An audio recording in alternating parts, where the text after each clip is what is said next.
Welcome back to Newsday. Now, as the Society for Corporate Governance Nigeria commemorated their 20th anniversary, key players in the corporate governance administration of the country converged to construct a sustainable future for ethical operations. The conference themed Strengthening Ethical Governance in a Disrupted World, Reflection of Governance Journey for Sustainable Future, recently took place in Lagos.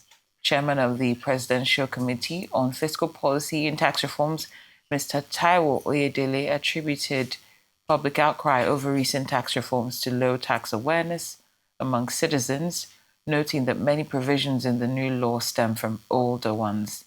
Tax professionals emphasized that corporate governance underpins all forms of governance and noted its successful institutionalization in Nigeria's private sector. They expressed optimism that with strong support, similar progress can be achieved across all tiers of government. This is the basis for governance in any society, and whether it's private or public. As a country, we have done very well in terms of institutionalizing strong governance in the private sector. We hope and pray we'll achieve the same thing in the public sector. And public sector, not just at the federal level, but at the other tiers of government, state and local government.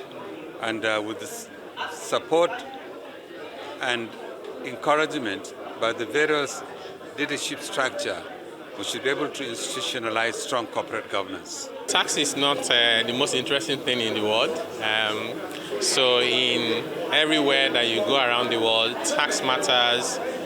Sometimes they bring in emotions, they bring in a lot of interest, controversies.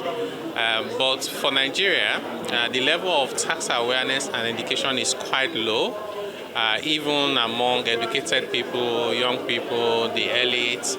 And that's a fundamental issue we must address. What we're seeing is that in the new tax reform laws taking effect from January next year, there are things we had already just moved from the old laws into the new laws, and people are interpreting them as if they are all new because they were not aware of them before.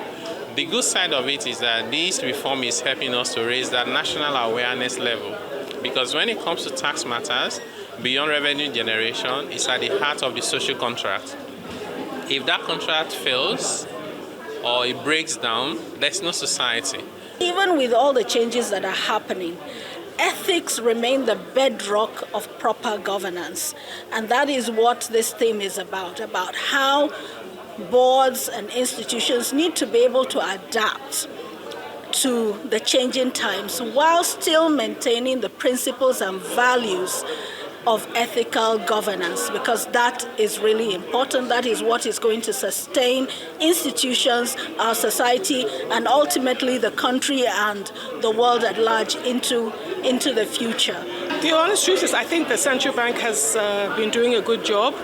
They have come out quite clearly with strong guidelines for banks. They have asked for banks to be recapitalized by next year, which is going to strengthen the banking industry. And even the way they have conducted themselves in a transparent manner, the way they have implemented reforms in the FX market, all of those will help trust in the industry and then governance also for the financial sector.